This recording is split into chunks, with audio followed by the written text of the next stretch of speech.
Welcome to What Happens in This House Stays in This House, Strength Over Silence podcast. I am your host, Tammy Montgomery Dozier. Once again, thank you for listening. I am very excited about this week's podcast. I have my very special guest, my grandfather, James Anderson. Hey, Granddaddy, how you doing? Doing fine. That is so good. That is so good. I'm happy to have you on here, and I know you just celebrated a very special day, which is your birthday. Tell the people how old you are. 97 years old, born September 18, 1923. That is a beautiful thing. I am so happy about that. Awesome. So, Granny, where were you born? Born in Talib County, Mississippi. Okay. So during that time, was there slavery during that time when you were born? Well, slavery had been, I don't know how many years now, when slavery was born in 1860, I think it was. Okay. My granddaddy, he was born in slavery. Mm-hmm. He was sold from, I don't know what country he was sold from, over in Africa, and they brought him. He walked from after he got off the ship, he got off in the state of South Carolina, and he was sold to some part in Alabama. I don't know. I guess some Anderson in Alabama he was sold to. So they took me. Well, I don't know if it was Alabama he was sold to, but somebody in Mississippi had bought him, and they was Anderson had brought him here, and he married my great grandma's daughter. Okay. And she told him, and he was a dark skinned man, and she was, her grandmother. She was a slave, and she was half white, and she was a half white. I don't know, was a Thurman or some Thurman was her daddy. Uh-huh. And she was half white too. And he was a dark man, and he told her, well, if she married him, she would never have to work in the field. So she married him. And she never did go to the field to work. And so she told me, she said, I told him he married me, and then I made him stick to his word. I never did go to the field to work. She meant what she said, huh? Yeah, she meant what she said. So they had 3 boys and 2 girls. Okay. One was named Lula, and the other was named, I can't call her name. I forgot her name. She moved over in the Delta. Get her name. Named Lula. She's still around. She's still around. My dad never didn't leave the neighbors where they were bought from slavery. They never did leave it from off of the plantation, because that's where my dad had passed away, on the plantation what my great grandmother worked for, and she worked for the slave people in the kitchen all the time. My great grandmother, she didn't ever have to work in the field. She just worked in the kitchen to cook for all the people what they had working for them. So, Granddaddy, did you live on that same plantation? Yeah, that's where I was raised up, on the same plantation. We had to farm and pick cotton and chop cotton and all. So it wasn't too much to, do. We had the winter time, we had to raise hogs, and we had to hunt rabbits. Okay. Things to live at that time. So it was. I know. When I was a kid, I remember that. I remember you guys used to slaughter. I used to see the hogs, and I used to actually feed the hogs. Yeah. When I was a kid. Yeah. So when I grew up, I had to cut paper wood, haul paper wood and stuff, and farm too, and raise the children up. So, and all the work I used to work to go to Memphis and work in this winter time and come back and work in the field the summertime.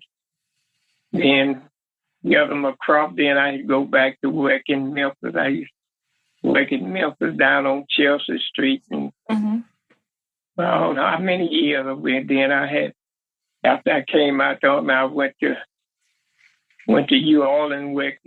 I was down there in a Foot Locker factory. I worked there. A little town they call West Bego. That's right out from New Orleans there in Harvey, Louisiana. And so there was a lot of going in a lot of places. Then I left and went to Milwaukee, but I didn't find a job. Then I had came back and farmed there a few years. Then after my children went to left, and somewhat my Janet one, your mother left from Chicago, and Jose left. Then I stopped farming, and I worked at the Holmes County Public School for 23 years, and that's where I retired from. Okay. So, Granddaddy, like it's a pandemic now. So, in 1918, they had the Spanish flu, and I know you weren't born till later on. Did they ever talk about that? The Spanish flu? The flu they had, yeah, they just talk about it, but, that's when the Indians, they were still here at that time. Uh-huh.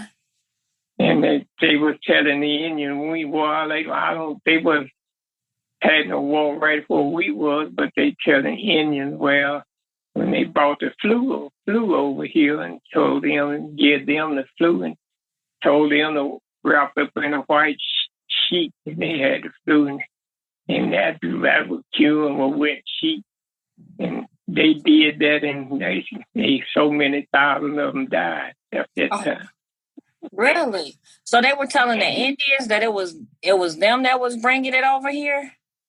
Yeah, they the one brought it over here. There wasn't no flu here till they came. Oh, wow. So did it spread all the way to the south too, like in Mississippi? Yeah, people had the flu. It was Indian here in Mississippi when I was young. It was people here in Mississippi. Indian was here then. How long did that last? It was Indian here going till in the, well, it's somewhere around till 1930 something. Ah. Oh, one of my cousins, her mother was, well, she was half Choctaw Indian. Uh-huh. Yeah. Her mother was, and my dad's first wife, she was what Choctaw Indian was her mother's dad. So they was all mixed up at time. We had a lot of people. We got some now here, kin to the Indians here in Mississippi. So we're all around mixed up, huh? We got so many different things in us. We all around mixed up now. We Choctaw Indians up here in Cosset, out from Cosset on the reservation. Now we got the reservation up there. That's where the casino had up there on the reservation. Out from Cosset, Mississippi. That's the Indian reservation where the Choctaw Indian, that's where the casino had up there.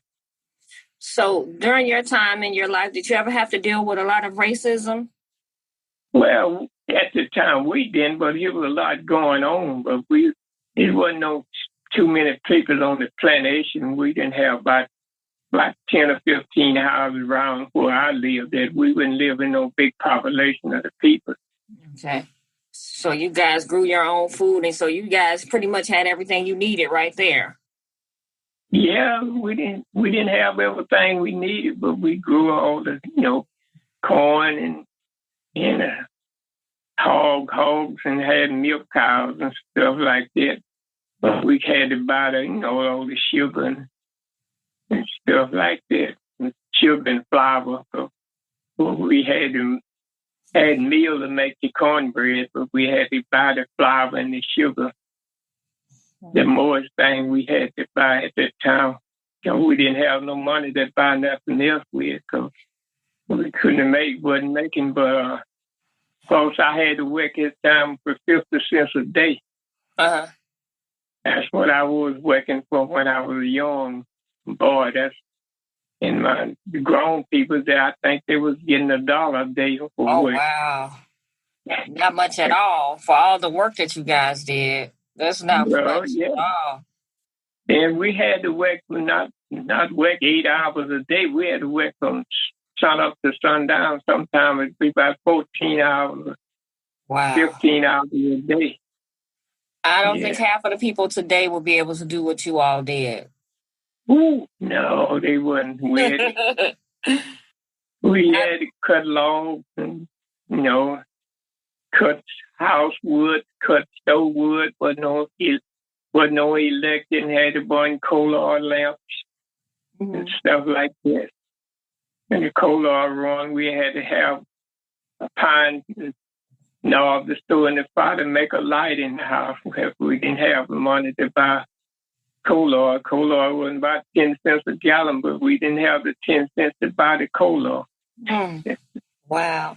I said, no, y'all people living in heaven outside. We was. I'm sure. And we never did get nothing for Christmas but an apple and an orange. That's all we got. That's once a year. And I'm sure you appreciated that when you got that. Yeah, that's right. We was happy as the boy says a feelock. In them time they had a bird they called feelock. He just put the off. So I know you were married to my grandmother for a long time. How long were you guys married? Man, 73 years. Wow. That is 73 years. Up until her passing. So how did you guys meet? Well, we didn't have nowhere to go but to the church. We met at church, and that's where we got married, at a church. Okay.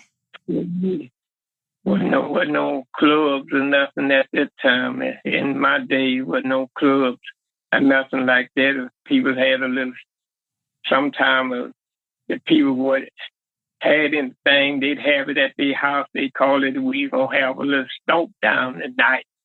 So that's what they call it. Granddaddy, I know you have some of those poems or sayings. Give me one of those poems that you used to say to Grandma. Well, I told her if she was a tiger, I'd hang around her den. I'd talk to you, my darling, till you let me in. If you was a horse and I was an old brave mare, I'd just stand and let you bite me, and I'd never move a hair. I love it. That is beautiful. Yeah, I think that another one. I told her if you was a rainbow with your beautiful skin, I started walking. I'll follow you to the end. That is lovely. So, Granddaddy, what advice would you have to the younger generation, to us, about how to live a long life and how to live a good life? I know you had a time at the beginning, but you're still here because you're very active. Well, I tell them to obey the older people. Honor the older people, older than you. Don't care how young they were. If they was old, and you supposed to honor the people, and you're supposed to go to school, and you're supposed to say, yes, no, ma'am, to the older people in that school and at home and everywhere. Your grandfathers and grandmother, all of them, you're supposed to obey them just like you did your mother. And then the Bible said, if you obey, if you're grown people and look up to them, he said you'd have a longer life. But people don't, the children now, they don't expect it, nobody now. They don't say yeah, they say yeah to you, and you don't say yeah, no to you. They don't recognize nobody, don't care how old you are or what. They don't. That's why the days is being cut short. Yeah, no respect. Obey your mother and father, and your days shall be long up on the land which the Lord God giveth to you. I don't think nobody teach the children how to obey the grown people now. So what would you tell? And I know what you're saying. So What is some more advice that you would give? Like everything that's going on in politics, and looks like this world is just gone crazy. Well, it is. See, people don't recognize nobody. Just talk about everybody. You don't supposed to talk about nobody and calling everybody out of name. And what's going on all over the world now, you just can't go out in public and just speak what you think. You got to know what you're talking about and everything. You don't go out just reconcile what you think and tell people. You got to know what you're talking about. But it seems like ain't got no love now like we had back in them days. If we see somebody in need, we would go help them. But people now they don't want to help nobody. They don't want to do nothing for nobody unless they pay them. We did things back in them days. We wasn't buying any money or anything. We did it for love. Go help people that they in need. We go help people. That's what it's all about in the world today. But it seems like nobody want to help nobody. So we get whatever we have. We think we better than everybody and all that stuff. But people wasn't like that in them days. When I was coming up, we helped one another. People was in the field chopping and they crops and things, and we had got through it. We'd go help them. We get through chopping, get them out the field and all of that stuff. When I was a boy, we helped them to get through and where they could be out the hot sun. No, nobody want to do anything for you now. This you pay them. That's the money. Nobody want to do nothing for nothing. Now they want. If they could have do anything for you now, you got to pay. Yeah. If you ain't got no money, ain't nobody gonna do anything for you now. So, Granddaddy, my last question for you: when it's all said and done, what do you want people to say about you? What do you want to leave behind, your legacy? What do you want people to say about you? Well, I don't know. They don't have to, say how I lived and everything. That's the only thing I could say, because they could say about me, because I always treated everybody right and I always obeyed. I never had a fight with nobody, and I always got along with everybody. If they could say anything else, that's all. I been in the church ever since 1936. Joined the church. No, 34. I joined the church, and I've been in the church ever since many years up until now. I look to the Lord, which come in our help, because all our help comes from the Lord. But it look like people don't obey, don't think about the Lord now these days. They just think about themselves. Yes. Well, Granddaddy, I want to thank you for being on my show. You have been amazing. I appreciate it. I know I ain't speaking the right language, but you are speaking the right language, Granddaddy. You speaking with wisdom. You're speaking with wisdom, and everybody loves and they know wisdom when they hear it. So I thank you, and I'm grateful that you're 96 years old and you can still speak and talk, and we can understand everything. And so I do thank you, and I love you. Okay. I love you. Okay. Yeah. Thank you. Thank you for being on my show. Okay.